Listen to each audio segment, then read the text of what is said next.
தமிழக மக்கள் முன்னணியின் சார்பில் ஒருங்கிணைக்க பெற்று ஒரு நாள் முழுவதும் நடைபெற்றுக் கொண்டிருக்கிற பாசிச பார்ப்பனிய எதிர்ப்பு மாநாட்டின் இறுதி அமர்வை, மூன்றாம் அமர்வை தலைமை வகித்து நெறிப்படுத்திக் கொண்டிருக்கிற, எழுச்சி உரை ஆற்றி அமர்ந்திருக்கிற தமிழக மக்கள் முன்னணியின் நிறுவனர் தோழர் பொழிலன் அவர்களே, வருகை தந்திருக்கிற நம் அனைவரையும் வரவேற்று உரையாற்றி சிறப்பித்திருக்கிற வழக்குரைஞர் பூர்ணிமா அவர்களே, தொடக்க உரையாற்றி இம்மாநாட்டுக்கு சிறப்பு சேர்த்திருக்கிற பேராசிரியர் தா ஜெயராமன் அவர்களே, ஒருங்கிணைப்பை மேற்கொண்டு இந்த நிகழ்வை சிறப்பித்துக் கொண்டிருக்கிற தோழர் நிலவழகன் அவர்களே, தென்மொழி இதழ் ஆசிரியர் முனைவர் மா பூங்குன்றன் அவர்களே, மக்கள் கல்வி கூட்டு இயக்கத்தின் தலைவர் பேராசிரியர் பா சிவக்குமார் அவர்களே, தோழர் சின்னப்பா தமிழர் அவர்களே, இந்த நிகழ்வில் பங்கேற்று மாநாட்டு தீர்மானங்களை வழிமொழிந்து உரையாற்றி சிறப்பித்திருக்கிற முற்போக்கு பெண் வழக்கறிஞர் சங்கத்தின் தலைவர் வழக்குரைஞர் பானுமதி அவர்களே, தமிழ்நாடு முஸ்லிம் முன்னேற்ற கழகத்தின் பொதுச் செயலாளர் பேராசிரியர் ஹாஜா கனி அவர்களே, திராவிடர் விடுதலை கழகத்தின் தலைவர் மதிப்பிற்குரிய அண்ணன் குளத்தூர் மணி அவர்களே, எனக்கு முன்னர் இங்கு உணர்ச்சிகரமாக உரையாற்றி அமர்ந்திருக்கிற மறுமலர்ச்சி திராவிட முன்னேற்ற கழகத்தின் பொருளாளர் மதிப்பு மிகு தோழர் மு செந்தில் அதிபர் அவர்களே, மேகாலயாவில் இருந்து வருகை தந்து இங்கே ஒரு சிறப்பான உரையை வழங்கி அமர்ந்திருக்கிற voice of the people party மக்கள் குரல் கட்சி தலைவரும் சட்டமன்ற உறுப்பினருமான மதிப்பிற்குரிய தோழர் ஆர்டன் மில்லர் அவர்களே, மற்றும் காலை பிற்பகல் அமர்வுகளில் பங்கேற்று உரையாற்றி அமர்ந்திருக்கிற பல்வேறு அமைப்புகளின் தலைவர் பெருமக்களே, தமிழ் அறிஞர்களே, திரளாக கூடியிருக்கிற ஜனநாயக சக்திகளே, என்னோடு வருகை தந்திருக்கிற என் உயிரின் உயிரான விடுதலை சிறுத்தைகளே, உங்கள் அனைவருக்கும் என்னுடைய பணிவார்ந்த வணக்கத்தை தெரிவித்துக் கொள்கிறேன். தோழர் பொழிலன் அவர்கள் குறிப்பிட்டதைப் போல ஒரு நெருக்கடியான சூழலில் நாம் இங்கே கூடியிருக்கிறோம். இங்கே பேசிய தலைவர்கள் அனைவரும் அந்த நெருக்கடிகள் என்ன என்பதை சுட்டிக்காட்டி உரையாற்றி இருக்கிறார்கள். மேகாலயாவில் இருந்து வருகை தந்திருக்கிற தோழர் மில்லர் அவர்கள் ஆங்கிலத்தில் உரையாற்றினார். அரசமைப்பு சட்டத்திற்கு இங்கே ஒரு நெருக்கடி இருக்கிறது என்பதை சுட்டிக்காட்டினார். அந்த அரசமைப்பு சட்டம் இந்திய சமூக கட்டமைப்பில் கூட்டாட்சி முறையை எவ்வாறு வலியுறுத்துகிறது என்பதையும், ஆளுநர்களுக்கான அதிகாரம் எத்தகையது என்பதையும் அரசமைப்பு சட்டம் சுட்டிக்காட்டுகிற நிலையில் நாம் மாநில அளவிலான அரசியல் கட்சிகள் ஒருங்கிணைந்து தனித்து ஒரு மாபெரும் அரசியல் சக்தியாக எழுச்சி பெற வேண்டிய தேவை இருக்கிறது என்பதை சுட்டிக்காட்டினார். பெரிய கட்சிகளோடு கூட்டணி அமைப்பதை விட மாநில கட்சிகள் ஒன்று சேர வேண்டும் என்று பேசினார். இங்கே இந்த மாநாட்டுக்கான முழக்கங்கள் 5, தீர்மானங்கள் 12. இந்த மாநாட்டுக்கான முழக்கங்களையும் தீர்மானங்களையும் விடுதலை சிறுத்தைகள் கட்சியின் சார்பிலே நான் வரவேற்று ஆதரிக்க கடமைப்பட்டிருக்கிறேன். இந்த மாநாட்டின் முழக்கங்களும் இந்த மாநாட்டின் தீர்மானங்களும் மிக நுட்பமானவை, காலத்திற்கு தேவையானவை, ஆழமான அரசியலை உள்ளடக்கமாக கொண்டிருப்பவை. அதே வேளையில் நாம் அரசமைப்பு சட்டத்திற்கு அல்லது நாடாளுமன்ற ஜனநாயகத்திற்கு உட்பட்டு இதை அணுகுகிற போது நடைமுறை சாத்தியக்கூறுகளை பற்றியும் தீவிரமாக நாம் சிந்திக்க வேண்டியிருக்கிறது. மில்லர் பேசியது இந்த அரசமைப்பு சட்டத்தையும் அது முன்மொழிகிற நாடாளுமன்ற ஜனநாயகத்தையும் ஏற்றுக்கொண்டு முன்வைத்திருக்கிற கருத்துக்கள்.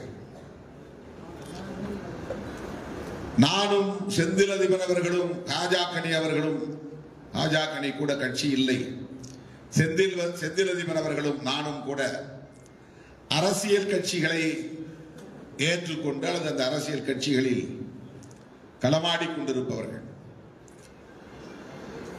அந்த வகையிலே நாடாளுமன்ற ஜனநாயகத்தை ஏற்றுக்கொண்டிருப்பவர்கள். நாடாளுமன்ற ஜனநாயகத்தை ஏற்றுக்கொண்டிருக்கிற நிலையில் அரசமைப்பு சட்டத்தையும் ஏற்றுக்கொண்டிருப்பவர்கள். ஆகவே இந்த அரசமைப்பு சட்டத்திற்கு உட்பட்டு நாடாளுமன்ற ஜனநாயகத்தை ஏற்றுக்கொண்டு நாம் இந்த முழக்கங்களையும் தீர்மானங்களையும் அணுகுகிற போது சற்று முரண்கள் வெளிப்படும். அந்த முரண்கள் நட்பு முரண்கள் தான், உடன்பாடான முரண்பாடுகள் தான். அதனால்தான் தொடக்கத்திலேயே சொன்னேன், இந்த 5 முழக்கங்களையும் 12 தீர்மானங்களையும் விடுதலை சிறுத்தைகள் கட்சிக்கு உடன்பாடு உண்டு, அதை ஆதரிக்கிறோம் என்று சொன்னேன். ஆனால் நாடாளுமன்ற ஜனநாயகத்துக்கு உள்ளே இருந்து இந்த இந்திய சமூக அரசியலை பார்ப்பது என்பதும் நாடாளுமன்ற ஜனநாயகத்திற்கு வெளியே நின்று இதை அணுகுவதும் வேறு வேறானவை. அந்த சிக்கலை புரிந்து கொள்வதில் தான் நமக்கு ஒரு போராட்டம் இருக்கிறது. அந்த சிக்கலை அணுகுவதில் தான் நமக்கு இங்கே சிக்கல்கள் உள்ளன. புரட்சியாளர் அம்பேத்கர் அவர்கள் இந்திய அரசமைப்பு சட்டத்தை எழுதுவதற்கான வாய்ப்பை பெற்ற நிலையில் அந்த குழுவினர் ஒத்துழைப்பு தராத நெருக்கடியான சூழலில் அவரால் எந்த அளவுக்கு தன்னுடைய பங்களிப்பை அதில் செலுத்த முடியுமோ அந்த அளவுக்கு செலுத்தி இருக்கிறார். அதில் மிக முக்கியமானது இந்த பாசிச பார்ப்பனியத்தை எதிர்ப்பது, அதை சிதைப்பது, அதை வீழ்த்துவது என்பதை அடிப்படையாக கொண்டு தன்னுடைய பங்களிப்பை செலுத்தி இருக்கிறார் என்பதிலே யாருக்கும் எந்த மாற்று கருத்தும் இருக்க முடியாது. பார்ப்பனியத்தை நாம் ஒவ்வொருவரும் வெவ்வேறு கோணங்களில் பார்க்கிறோம். ஆனால் ஒரே கருத்தில் உடன்பட்டு நிற்கிறோம். பார்ப்பனர்களை மட்டுமே பார்ப்பனியத்திற்கான அடையாளமாக பார்ப்பது என்பது ஒரு பார்வை. பார்ப்பனர்களோடு இணைந்து பார்ப்பனர் அல்லாதவர்களும் சேர்ந்து இயங்குகிறார்கள் என்கிற அடிப்படையில் பார்க்கிற பார்வையும் உண்டு. பார்ப்பனர் அல்லாதவர்களும் பார்ப்பனியத்திற்கு துணை போகிறார்கள் அல்லது அதை பாதுகாக்கிறார்கள், அதற்காக பாடுபடுகிறார்கள் என்பதாகவும் புரிந்து கொள்ளுகிற ஒரு பார்வை இருக்கிறது.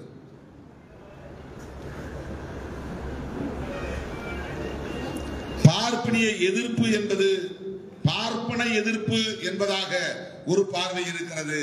பார்ப்பனிய எதிர்ப்பு பார்ப்பனர் அல்லாத பார்ப்பனிய ஆதரவாளர்களையும் சேர்ந்து எதிர்ப்பது என்கிற பார்வை இருக்கிறது. மிக நுட்பமான ஒரு புள்ளி இது. 3% இருக்கிற பார்ப்பனர்களால் எப்படி இவ்வளவு பெரிய ஆதிக்கம் செலுத்த முடியும்? மக்கள் தொகை அடிப்படையில் 3%, கருத்தியல் அடிப்படையில் அது 90 விழுக்காட்டிற்கு மேலே இருக்கிறது. பாப்புலேஷன் பேஸ்ட் என்பது வேறு, ஐடியாலஜிக்கல் பேஸ்ட் என்பது வேறு. கருத்தியல் சார்ந்த எண்ணிக்கை என்பது வேறு, மக்கள் தொகை என்கிற எண்ணிக்கை என்பது வேறு. பார்ப்பனர்கள் மக்கள் தொகையில் 3 விழுக்காடாக இருக்கலாம், ஆனால் பார்ப்பனர்களின் கருத்தியல், அவர்கள் முன்மொழிகிற கருத்தியல் அல்லது பார்ப்பனியம் என்பது இங்கே 90 விழுக்காடாக இருக்கிறது என்பதை நாம் மறந்துவிடக் கூடாது. பார்ப்பனர்களை தாண்டி பார்ப்பனியம் விரிவடைந்திருக்கிறது. பார்ப்பனர்களை கடந்து பார்ப்பனியம் வலுப்பெற்றிருக்கிறது. ஆகவே நாம் பார்ப்பனிய எதிர்ப்பு என்று வருகிற போது மனதுக்குள்ளே என்ன நினைக்கிறோம் என்றால் பார்ப்பன எதிர்ப்பு என்று மட்டுமே நாம் கருதுகிறோம். இப்படி ஒரு பார்வையும் இருக்கிறது.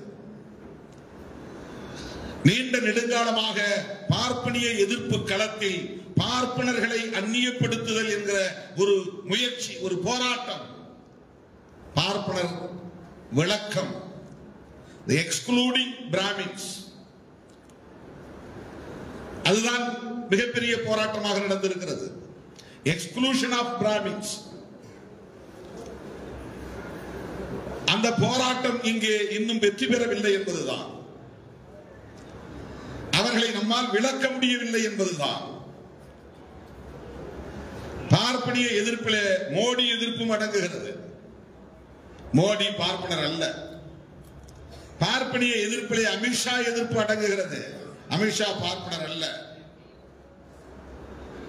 பார்ப்பனிய எதிர்ப்பிலே இப்படி நாம் பட்டியலிட்டுக் கொண்டே போகலாம். இந்தியாவில் இருக்கிற பெருமுதலாளிகள் அனைவரும் பார்ப்பனர்கள் அல்ல. இந்தியாவில் இருக்கிற தேசிய முதலாளிகள் அனைவரும் பார்ப்பனர்கள் அல்ல. இந்தியாவில் இருக்கிற தரகு முதலாளிகள் அனைவரும் பார்ப்பனர்கள் அல்ல. ஆக நாம் முதலாளியத்தை எதிர்க்கிறோம் என்கிற போது பார்ப்பனர் அல்லாதவர்களையும் எதிர்க்கிறோம் என்றுதானே பொருள். ஆகவே பார்ப்பனியத்தை எதிர்க்கிறோம் என்கிற போது பார்ப்பனர் அல்லாதவர்களையும் எதிர்க்கிறோம் என்றுதான் பொருள். இதை எப்படி நாம் பிரித்து பார்ப்பது? பார்ப்பனிய எதிர்ப்பு என்கிற போதெல்லாம் இங்கே பார்ப்பன எதிர்ப்பாகத்தான் வடிவம் பெற்றிருக்கிறது. காரணம், பார்ப்பனர் அல்லாதவர்களை நாம் நட்பு சக்தியாக அணைத்துக் கொள்ள வேண்டிய தேவை இருப்பதாக நாம் கருதுகிறோம். பார்ப்பனர்கள் பார்ப்பனர் அல்லாதவர்கள் என்று பார்ப்பதை விட பார்ப்பனிய எதிர்ப்பிலே ஜனநாயக சக்திகள், ஜனநாயகத்திற்கு எதிரான சக்திகள் என்று பார்க்க வேண்டியிருக்கிறது. ஆகவே நாம் ஒருங்கிணைக்க வேண்டியது பார்ப்பனர் அல்லாதோரை அல்ல, ஜனநாயக சக்திகளை எதிர்க்க வேண்டியிருக்கிறது. ஜனநாயக சக்திகளை ஒருங்கிணைக்க வேண்டியிருக்கிறது. ஜனநாயக சக்திகளை அடையாளம் காண வேண்டியிருக்கிறது. இன்றைய இருப்பில் இன்றைக்கு நம் முன்னால் இருக்கிற மிக முக்கியமான சவால், அதானி அம்பானி போன்றவர்களை நாம் விரட்டி இடிக்க வேண்டும். அவர்களை போன்ற பல தேசிய முதலாளிகளை, பன்னாட்டு முதலாளிகளை, தரகு முதலாளிகளை எல்லாம் வீழ்த்த வேண்டும். அவர்களின் மூலதனங்களை எல்லாம் நாம் பறிமுதல் செய்ய வேண்டும் என்று வேட்கை கொள்கிறோம், விரும்புகிறோம். ஆனால் அவர்கள் நம்மால் சீண்ட முடியாத அளவுக்கான இடத்தில் இருக்கிறார்கள், மிக பெரும் வலிமையோடு இருக்கிறார்கள். அவர்களை வீழ்த்துவதற்கான வழிமுறை என்னவாக இருக்கிறது? இங்கே ஒன்று, நாடாளுமன்ற ஜனநாயகத்திற்கு வெளியே நின்று ஒட்டுமொத்தமாக அரசமைப்பு சட்டத்திற்கு எதிராக போராட வேண்டும். நாடாளுமன்ற ஜனநாயகத்தை மறுதலிக்கிறோம் என்றால் அரசமைப்பு சட்டத்தை மறுதலிக்கிறோம் என்று பொருள். அரசமைப்பு சட்டத்தை எதிர்க்கிறோம் என்று சொன்னால் இந்த அரசு கட்டமைப்பு எத்தகைய வலிமையோடு இருக்கிறதோ அந்த வலிமையை எதிர்கொள்வதற்கு ஆயுதம் தாங்கிய போராட்டம் தேவைப்படுகிறது. அது இந்திய மண்ணிலே எந்த அளவுக்கு வெற்றிகரமாக நகர்ந்திருக்கிறது என்பதை வரலாற்று ஆதாரங்களோடு நாம் ஆய்வு செய்ய கடமைப்பட்டவர்களாக இருக்கிறோம். ஆகவே தற்போதைய சூழலில் நாடாளுமன்ற ஜனநாயகத்திற்கு உட்பட்ட நிலையிலே நாம் நின்று பார்க்கிற போது இந்த அரசமைப்பு சட்டத்தை பாதுகாக்க வேண்டிய தேவையை உணர்கிறோம். அதுதான் இன்றைக்கு நம் கையில் இருக்கிற ஒற்றை ஆயுதமாக இருக்கிறது. அது அடிப்படையில் நமக்கு முரணாக தெரியும். இந்த முழக்கங்களோடும் தீர்மானங்களோடும் நாம் ஒப்பிட்டு பார்க்கிற போது அது முரணாக தெரியும். ஆனால் இன்றைக்கு நம் முன்னால் இருக்கிற ஒற்றை ஆயுதம் என்பது புரட்சியாளர் அம்பேத்கர் அவர்கள் வகுத்தளித்திருக்கிற அரசமைப்பு சட்டம் தான், வேறு வழி இல்லை. ஆகவேதான் ஆர்டன் மில்லர் பேச்சும் கூட we need protection for our constitution. There is a big threat to our constitution. அதுதான் the preamble of the constitution அப்படிங்க ஒப்பித்தார். preamble of the constitution, justice, liberty, equality and fraternity என்கிற 4 முக்கியமான கோட்பாடுகளை அடிப்படையாக கொண்டிருக்கிறது. இந்த 4 முக்கியமான கோட்பாடுகளும் தான் இந்த பாசிச பார்ப்பனியத்திற்கு எதிரான ஆயுதங்கள். நீதி, சுதந்திரம், சகோதரத்துவம், சமத்துவம் என்கிற இந்த கோட்பாடுகள் தான் பார்ப்பனியத்தை வீழ்த்துகிற ஆயுதங்களாக கான்ஸ்டிடியூஷன் முன்மொழிகிறது. புரட்சியாளர் அம்பேத்கர் அதை முன்மொழிகிறார். சுதந்திரம், சமத்துவம், சகோதரத்துவம் என்பதை பிரெஞ்சு புரட்சியின் முழக்கங்களில் இருந்து அம்பேத்கர் காப்பியடித்து விட்டார் என்று பலரும் விமர்சனம் செய்த போது அம்பேத்கர் சொன்னார், பல நண்பர்கள் இப்படி சொல்லுகிறார்கள், நான் பிரெஞ்சு புரட்சியின் முழக்கங்களில் இருந்து இவற்றையெல்லாம் நகலெடுத்து விட்டேன் என்று சொல்லுகிறார்கள். அந்த நண்பர்களுக்கு நான் சொல்லுகிறேன், நான் இந்த கருத்தியலை, இந்த கோட்பாடுகளை புத்தரின் போதனைகளில் இருந்து எடுத்து கையாண்டிருக்கிறேன் என்று சொன்னார். ஆக புத்தரின் போதனைகளின் அடிப்படை சாராம்சம் தான் லிபர்ட்டி, ஈக்வாலிட்டி அண்ட் ஃப்ரெட்டர்னிட்டி என்றது. புத்தரின் போதனைகள் என்னவாக இருந்திருக்கிறது? இந்த பாசிச பார்ப்பனியத்திற்கு எதிராக இருந்திருக்கிறது. சகோதரத்துவத்தை மறுப்பதுதான் பார்ப்பனியம், சமத்துவத்தை மறுப்பதுதான் பார்ப்பனியம், சுதந்திரத்தை மறுப்பதுதான் பார்ப்பனியம். ஆகவே சுதந்திரம் வேண்டும் என்றால் பார்ப்பனிய எதிர்ப்பு, சகோதரத்துவம் வேண்டும் என்றால் அதுதான் பார்ப்பனிய எதிர்ப்பு, சமத்துவம் வேண்டும் என்றால் அதுதான் பார்ப்பனிய எதிர்ப்பு. ஆகவே பார்ப்பனியத்தை எதிர்க்க வேண்டுமானால் இந்த சுதந்திரம், சமத்துவம், சகோதரத்துவத்தை முன்மொழியக்கூடிய அரசமைப்பு சட்டத்தை ஏந்தியாக வேண்டும். அதை ஆயுதமாக கையில் ஏந்தியாக வேண்டும். அந்த அரசமைப்பு சட்டத்தின் பாதுகாப்பை உறுதிப்படுத்தியாக வேண்டும். அதற்கான ஜனநாயக சக்திகளை ஒருங்கிணைத்தாக வேண்டும். இது இடைக்காலமாக நாம் கையாள வேண்டிய மிக முக்கியமான ஒரு ஸ்ட்ராட்டஜி, ஒரு உத்தி. அப்படித்தான் இதை நான் பார்க்கிறேன், அப்படித்தான் இதை அணுக வேண்டி இருப்பதாக நான் உணர்கிறேன். நாடாளுமன்ற ஜனநாயகத்திற்கு வெளியே நின்றால் நம்மால் இந்த அரசமைப்பு சட்டத்தை ஏற்றுக்கொள்ள முடியாது. இந்த அரசமைப்பு சட்டம் பார்ப்பனிய பனியா கும்பலுக்கு சாதகமாக இருக்கிறது, பன்னாட்டு முதலாளிகளுக்கு சாதகமாக இருக்கிறது என்று நம்மால் உறுதிப்படுத்திவிட முடியும். ஏனென்றால் இன்றைக்கு பிஜேபி ஆட்சியில் இருப்பதே இந்த அரசமைப்பு சட்டத்தை பயன்படுத்திதான். சங் பரிவார்கள் இன்றைக்கு ஆட்சி பீடத்தில் அமர்ந்திருப்பதே இந்த அரசமைப்பு சட்டத்தை பயன்படுத்திதான், இந்த நாடாளுமன்ற ஜனநாயகத்தை பயன்படுத்திதான். ஆகவே இந்த நாடாளுமன்ற ஜனநாயகம் பாசிச பார்ப்பனியத்தை ஆட்சி அதிகார பீடத்திலே அமர்த்துவதற்கு இடம் கொடுக்கக்கூடியதாகவும் இருக்கிறது, அந்த பிளெக்சிபிலிட்டி இருக்கிறது என்று நாம் இதை விமர்சிக்க முடியும். அது உண்மையும் கூட. நடைமுறையில் அது நிகழ்ந்திருக்கிறது. பார்ப்பனிய சக்திகள், பாசிச சக்திகள் ஆட்சி அதிகார பீடத்திலே வருவதற்கு இந்த அரசமைப்பு சட்டம் தான் ஏதுவாக இருந்திருக்கிறது என்பதை இவர்கள் ஆட்சிக்கு வந்ததில் இருந்து நம்மால் உறுதிப்படுத்திக் கொள்ள முடிகிறது. அவர்களை இது தடுக்கவில்லை. இந்த அரசமைப்பு சட்டத்தின் கோட்பாடு பாசிச பார்ப்பனியத்தை எதிர்க்கிறது. அது வெறும் சட்டம் அல்ல, அது ஒரு புதிய இந்தியாவை கட்டமைப்பதற்கான கோட்பாட்டு அறிக்கை. அந்த பிரியாம்பிள் என்பதே ஒரு மேனிஃபெஸ்டோ, பழைய இந்தியாவை தகர்ப்பதற்கான ஒரு மேனிஃபெஸ்டோ. அதனால்தான் அது தொடங்கும் போதே we the people of India having solemnly resolved to constitute India into justice, liberty, equality and fraternity என்று தொடங்குகிறது. நாங்கள் அனைவரும் இந்திய மக்களாகிய இந்திய குடிமக்களாகிய நாங்கள் அனைவரும் ஒருமித்த கருத்தின் அடிப்படையில் தீர்மானித்திருக்கிறோம். ஒரு புதிய அரசை இங்கே உருவாக்க போகிறோம். அந்த அரசு என்னவாக இருக்கும்? அந்த அரசு sovereign socialist secular democratic republic. 1950 இருந்தபோது அதில் சோசலிஸ்ட் இல்லை, செக்யூலர் இல்லை. ஆனால் இந்த கான்ஸ்டிடியூஷன் செக்யூலர் கான்ஸ்டிடியூஷன், அந்த டேர்ம்ஸ் இல்லை. ஏனென்றால் எப்படி இந்த கான்ஸ்டிடியூஷன் செக்யூலர் கான்ஸ்டிடியூஷனாக இருக்க முடியும் என்றால், இந்த அரசமைப்பு சட்டம் நடைமுறைக்கு வந்தபோது 1950 இந்த அரசுக்கு ஒரு மதம் இல்லை. There is no state religion for our new country, new India, modern India. State religion இல்லை என்கிற போது இது செக்யூலர் ஸ்டேட், இது செக்யூலர் கண்ட்ரி, இது செக்யூலர் கான்ஸ்டிடியூஷன்.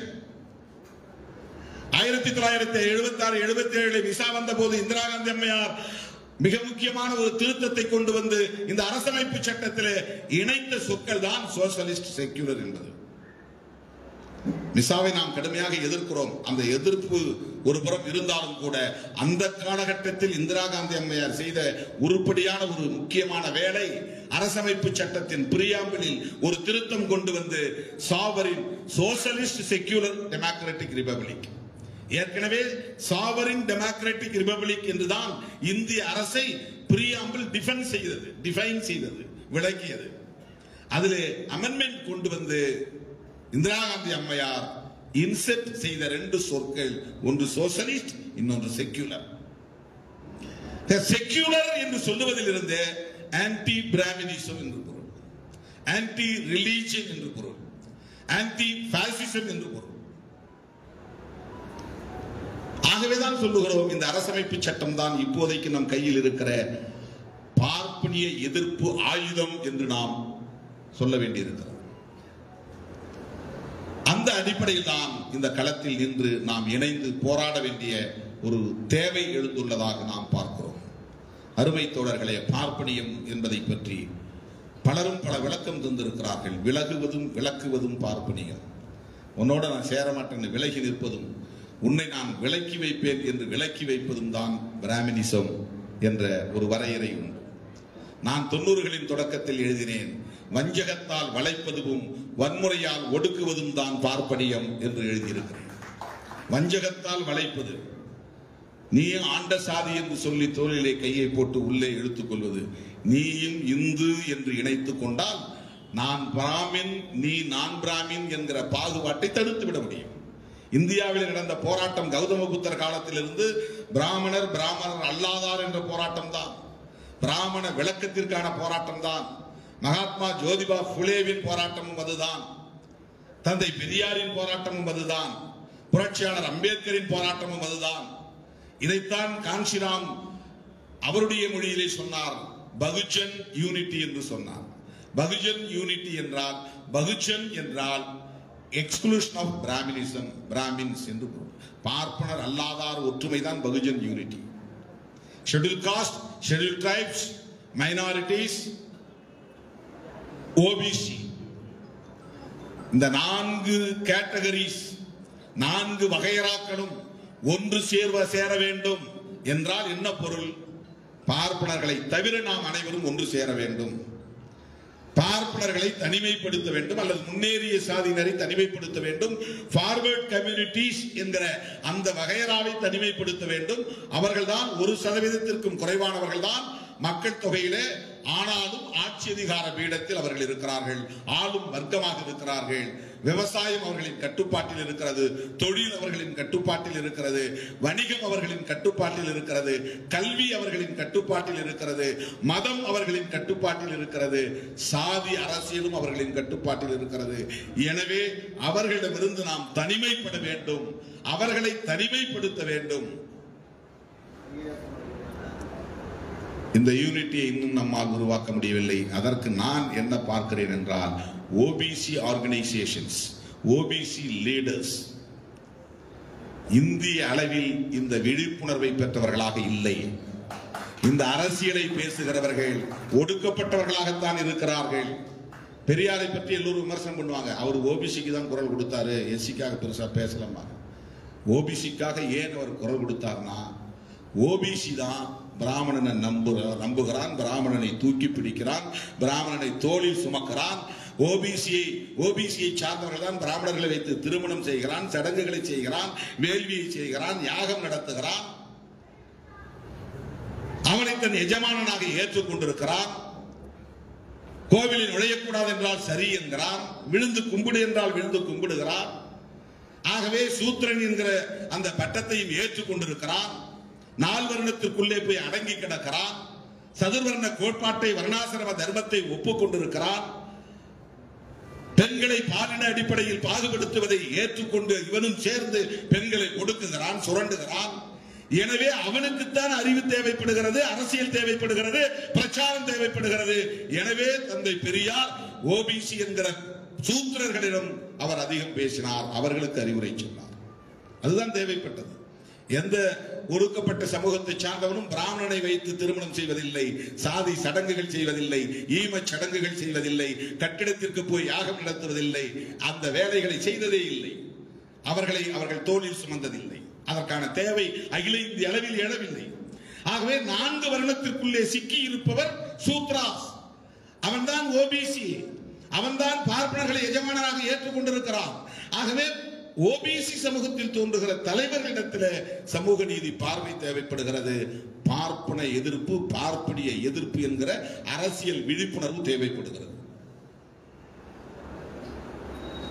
பிபி மண்டல் அவருடைய பரிந்துரை, அதற்கு பின்னால் ஏற்பட்ட அரசியல் மாற்றங்கள் ஆய்வுக்குரியவை.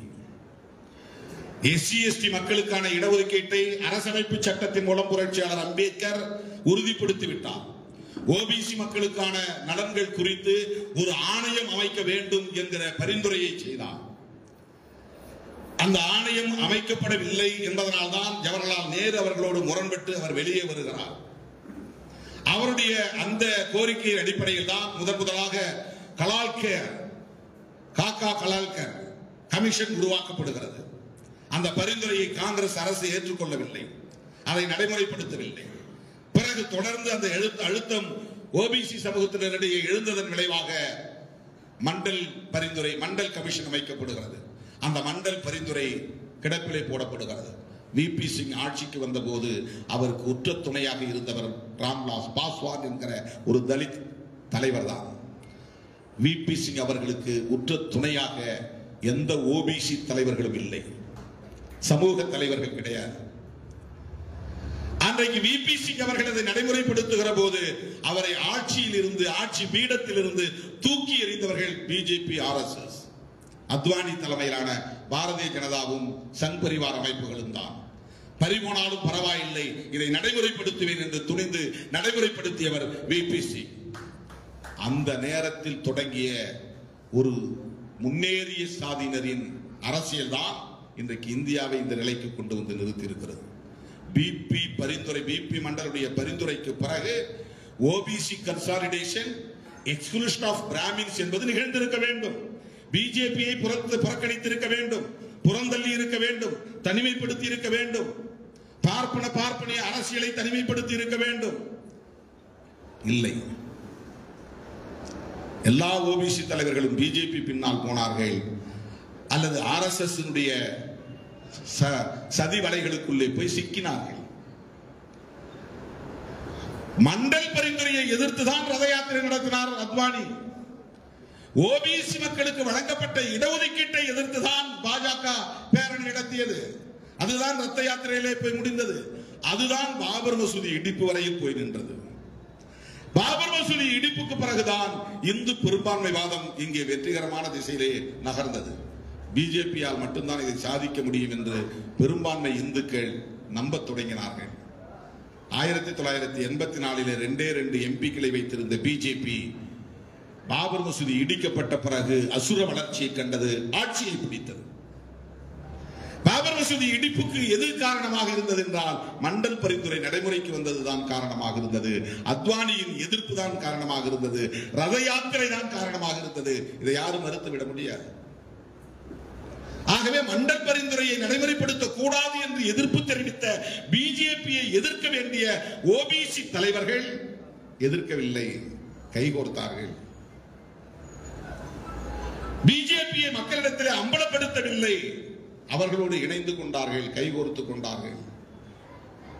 வெறும் அரசியல் ஆதாயத்திற்காக கைகோர்த்தார்கள் என்று மட்டும் நாம் சொல்ல முடியாது. எப்படி இங்கே பார்ப்பனியம் வலுப்பெற்றது, அது ஒரு பாசிசமாக எப்படி எழுச்சி பெற்றது. என்னை நீ பிராமணன் என்று சொல்லி தனிமைப்படுத்துகிறாய், நான் உன்னை இந்து என்று இணைத்துக் கொள்கிறேன். இந்து என்று சொன்னால் என்னை பிராமணன் என்று சொல்ல முடியாது. நீயும் இந்து, நானும் இந்து. பிராமின் வெர்சஸ் நான் பிராமின் என்கிற அந்த பைபோலார் பாலிடிக்ஸ் என்பது இங்கே டைலூட்டட், நீர்த்து போய்விட்டது. அதனால்தான் தமிழ்நாட்டிலே ஒரு தலைவர் தலித் அல்லாதார் அரசியலை பேச முடிந்தது. எவ்வளவு பெரிய வீழ்ச்சி, அது எவ்வளவு பெரிய ஒரு பின்னடைவு, எவ்வளவு பெரிய சீரழிவு. தலித் ஒரு புறம், தலித் அல்லாதவர்கள் ஒரு புறம். தலித் அல்லாதார் இயக்கம் என்று இந்தியாவிலேயே ஒரு மாநிலத்தில் உருவானது என்றால் அது தமிழ்நாட்டில் தான். பிராமணர் அல்லாதார் இயக்கம் உருவாகி இருக்கிறது, பெரியார் தலைமையிலே உருவாகி இருக்கிறது, வட இந்திய மாநிலங்களிலே உருவாகி இருக்கிறது. பிராமண எதிர்ப்பு என்பது வட இந்திய மாநிலங்களிலும் வலுவாக இருந்திருக்கிறது. அது புத்தர் காலத்தில் இருந்தே நமக்கு அந்த அடிச்சுவடுகள் கிடைக்கின்றன. ஆனால் தலித் அல்லாதோர் இயக்கம், எண்ணி பாருங்கள் எந்த அளவுக்கு இங்கே ஒரு வீழ்ச்சி நிகழ்ந்திருக்கிறது அரசியல் களத்திலே என்பதை தயவு கூர்ந்து எண்ணி பார்க்க வேண்டும். இது நான் குறிப்பிட்ட ஒரு கட்சியை குறை சொல்ல வேண்டும் என்பதற்காக சொல்லவில்லை. இந்த வரலாற்று பரிமாணங்களை நாம் பார்க்க வேண்டியிருக்கிறது. இந்த வரலாற்று பரிமாணங்களை கவனத்திலே கொள்ள வேண்டியிருக்கிறது. மறுபடியும் நான் சொல்லுகிறேன், அரசியல் விழிப்புணர்வு என்பது இன்னும் இந்த பார்ப்பனிய எதிர்ப்பு அல்லது பாசிச பார்ப்பனிய கருத்தியல் தொடர்பான விழிப்புணர்வு என்பது இன்னும் ஓபிசி சமூகத்தினரிடையே போய் சேரவில்லை என்பதுதான். யார் அவர்களை தூக்கி பிடிக்கிறார்கள்? இந்துத்துவ அஜெண்டாவுக்குள்ளே யார் போய் வேலை செய்கிறார்கள்? இது எப்படி நிகழ்கிறது? எவ்வளவு சாதுரியமாக அவர்கள் இந்துத்துவ அஜெண்டாவை முன்வைக்கிறார்கள். இந்துத்துவ அஜெண்டா என்பது என்ன? நீயும் இந்து, நானும் இந்து என்பதன் மூலம் அவர்கள் தங்களை தனிமைப்படுத்துகிற முயற்சியில் இருந்து தற்காத்துக் கொண்டார்கள், ஒளிந்து கொண்டார்கள். எனக்கு இங்கே நம்முடைய நண்பர்கள் பெரிய போர்வையை போட்டு போர்த்தியதை போல RSS கும்பல் மிகப்பெரிய போர்வையை போர்த்தி நாம் எல்லோரும் இந்துக்கள் என்று அவர்கள் இந்துத்துவா போர்வைக்குள்ளே அனைவரையும் உள்வாங்கிக் கொண்டார்கள். இந்த இந்துத்துவ அஜெண்டாவை அம்பலப்படுத்த வேண்டிய தேவை இருக்கிறது. ஓபிசி சமூகத்தினரிடையே உள்ள ஜனநாயக சக்திகளை அடையாளம் கண்டு வெளியே எடுக்க வேண்டிய தேவை இருக்கிறது. அகில இந்திய அளவில் நாம் ஜனநாயக சக்திகளின் ஓர்மையை முன்னிறுத்த வேண்டிய தேவை இருக்கிறது. தேசிய இன அரசியலை பேசுவோரையும் இந்த பார்ப்பனிய எதிர்ப்பை பேசுவோரையும் அடையாளம் கண்டு அவர்களை ஒருங்கிணைக்கிற ஐக்கிய முன்னணியை நாம் கட்ட வேண்டிய தேவை இருக்கிறது. இந்த தீர்மானம் என்ன சொல்லுகிறது? மக்களவையை கலைத்துவிட்டு தேசிய இனங்களின் ஒன்றியத்தை அங்கே உருவாக்க வேண்டும் என்று சொல்லுகிறது. மிக மகிழ்ச்சியாக இருக்கிறது. ஆனால் மக்களவையை கலைப்பது என்றால் அரசமைப்பு சட்டத்தை உதறுதல் என்று பொருள். தேசிய இனங்களுக்கான ஒன்றிய அரசை உருவாக்குவது நடைமுறை சாத்தியம், விவாதத்திற்குரியது. ஆனால் தேசிய இனங்களுக்கான ஐக்கிய முன்னணியை கட்டுவது அதுதான் தொடக்க நிலை, அது இறுதி நிலை. தேசிய இனங்களுக்கான ஒன்றிய அரசை உருவாக்குவது என்பது இறுதி நிலை. தேசிய இனங்களின் ஒன்றிய ஐக்கியத்தை, தேசிய இனங்களின் ஐக்கிய முன்னணியை, மேகாலயாவில் the voice of the people party, அதே போல விடுதலை சிறுத்தைகள், இப்படி மாநிலத்திற்கு மாநிலம் பெடரல் ஸ்ட்ரக்சரை பற்றி பேசுகிற இயக்கங்களை எல்லாம் நாம் ஒன்று சேர்க்க வேண்டிய தேவை இருக்கிறது. அதை நாம் பெடரல் நேஷனலிசம் என்று கூட சொல்லலாம். ஒரு எத்னிக் நேஷனலிசம் இருப்பதை போல ஒரு ரிலீஜியஸ் பேஸ்ட் நேஷனலிசம் பிஜேபி போன்றவர்கள் எடுத்து பேசுவதை போல நாம் ஒரு பெடரல் நேஷனலிசம் என்பதை கட்ட வேண்டிய தேவை இருக்கிறது. தேசிய இனங்களின் ஐக்கிய முன்னணியை உருவாக்குவதன் மூலம் அப்படிப்பட்ட ஒரு தேசியத்தை, ஏனென்றால் இங்கே தேசிய இனங்கள் தனித்து தனி அரசை நிறுவ வேண்டும், தேசிய இனங்கள் தனித்து தனி அரசை நிறுவுவதற்கான உரிமையை கோருவோம் தீர்மானங்களில் ஒன்று, முழக்கங்களில் ஒன்று. அது வேறொன்றும் இல்லை, ஒவ்வொரு தேசிய இனத்திற்கான இறையாண்மையை வென்றெடுப்போம் என்று பொருள். ஒரு தேசிய இனத்திற்கான தனி அடையாளத்தை நாம் வென்றெடுப்போம் என்றால் இந்திய அளவிலான ஒரு ஒன்றியம் என்பதிலிருந்து நாம் வெளியேறுவோம் என்பதுதான் அதில் பொருள். அது சரிதான், கருத்தியல் அடிப்படையிலே சரிதான். ஆனால் அதற்கு முன்னதாக ஒரு முன் நிபந்தனை இருக்கிறது. இந்த உணர்வை எல்லா தேசிய இனங்களுக்கும் நாம் உருவாக்க வேண்டிய தேவை இருக்கிறது. நீட்டை நாம் மட்டும்தான் எதிர்க்கிறோம், அண்டை மாநிலம் கர்நாடகா எதிர்க்கவில்லை. இந்தி திணிப்பை நாம் மட்டும்தான் எதிர்க்கிறோம், அண்டை மாநிலமான தெலுங்கானா எதிர்க்கவில்லை, ஆந்திரா எதிர்க்கவில்லை. சிஏஏவை நாம் அல்லது இஸ்லாமியர்கள் தான் எதிர்க்கிறோம், பிற மாநிலங்களில் அதை பற்றிய எந்த எதிர்ப்பு உணர்வும் இல்லை, குரலும் இல்லை. ஈழ விடுதலை பற்றி தமிழ்நாட்டில் மட்டும்தான் பேசப்படுகிறதே தவிர இந்தியாவில் வேறு எந்த மாநிலத்திலும் அதற்கு ஆதரவான குரல் இல்லை. மனித உரிமை ஆர்வலர்கள் கூட அதை பற்றி பேசுவதில்லை. இப்படி குழந்தைகள் உட்பட, நோயாளிகள் உட்பட பலரும் கொல்லப்பட்டார்களே, அந்த முள்ளிவாய்க்கால் இனப்படுகொலை, அதை பற்றிய பேச்சு இந்தியாவில் எந்த மாநிலத்திலும் அதற்கு ஆதரவான ஒரு குரல் எழவில்லை. இதற்கெல்லாம் நாம் என்ன விடை தேடப் போகிறோம்? ஒருங்கிணைந்த ஒரு முயற்சி நமக்கு தேவைப்படுகிறது. இந்திய பார்வை தேவைப்படுகிறது. இந்திய அளவிலான தேசிய இனங்களின் ஐக்கிய முன்னணியை கட்டுவது, இந்திய அளவிலான பார்ப்பனிய எதிர்ப்பு இயக்கங்களின் ஐக்கிய முன்னணியை கட்டுவது, இந்திய அளவிலான பாஜக எதிர்ப்பு அல்லது சங் பரிவார் எதிர்ப்பு என்கிற அரசியல் முன்னணியை நாம் கட்ட வேண்டிய தேவை இருக்கிறது. இதை நான் உங்களுக்கு தோழமை உணர்வோடு முன்மொழிய கடமைப்பட்டிருக்கிறேன். நாம் ஒரே களத்தில் தான் இருக்கிறோம், ஒரே திசை வழியில் தான் பயணிக்கிறோம். நாம் இந்திய அரசமைப்பு சட்டத்தை பாதுகாக்க வேண்டிய நெருக்கடியான சூழலில் நின்று கொண்டிருக்கிறோம் என்பதையும் நான் உங்களில் ஒருவன் என்கிற உணர்வோடு அதையும் ஒரு கருத்தாக நான் பதிவு செய்ய கடமைப்பட்டிருக்கிறேன். இந்திய அரசமைப்பு சட்டத்தை அம்பேத்கரால் நான் உயர்த்தி பிடிக்கிறேன் என்று கருத வேண்டாம். அம்பேத்கர் எழுதிய சட்டம் என்பதனால் உயர்த்தி பிடிக்கிறேன் என்று கருத வேண்டாம். இந்திய அரசமைப்பு சட்டத்தை தூக்கி எறிவதற்கு காத்துக் கொண்டிருக்கிற கும்பல் தான் ஆட்சி பீடத்தில் அமர்ந்திருக்கிறார்கள். உத்தரப்பிரதேசத்திலே சில மாதங்களுக்கு முன்னால் ஒரு அமைப்பு, சங்கராச்சாரியா பெயரிலே இருக்கிற அமைப்பு, ஒரு பிரகடனம் செய்தது, 32 பக்க அறிக்கையை வெளியிட்டது. அதற்கு பெயர் டிராப்ட் கான்ஸ்டிடியூஷன். ஏற்கனவே இங்கு அரசமைப்பு சட்டம் இருக்கிற போது அவன் ஒரு அரசமைப்பு சட்டத்தை எழுதுகிறான். அது ஒரு நகல் வரைவு அரசமைப்பு சட்டம், டிராப்ட் கான்ஸ்டிடியூஷன். அது 300 பக்கங்களுக்கு மேலானது. 32 பக்கங்களை மட்டும் வெளியிடுகிறான். அந்த 32 பக்கங்களில் உள்ள முக்கியமான கோர் பாயிண்ட்ஸ் என்னவென்றால், இந்தியாவின் பெயர் இனி இந்தியா என்று இருக்காது, இந்து ராஷ்டிரா. இந்தியாவின் தலைநகரம் இது புதுதில்லியாக இருக்காது, வாரணாசி.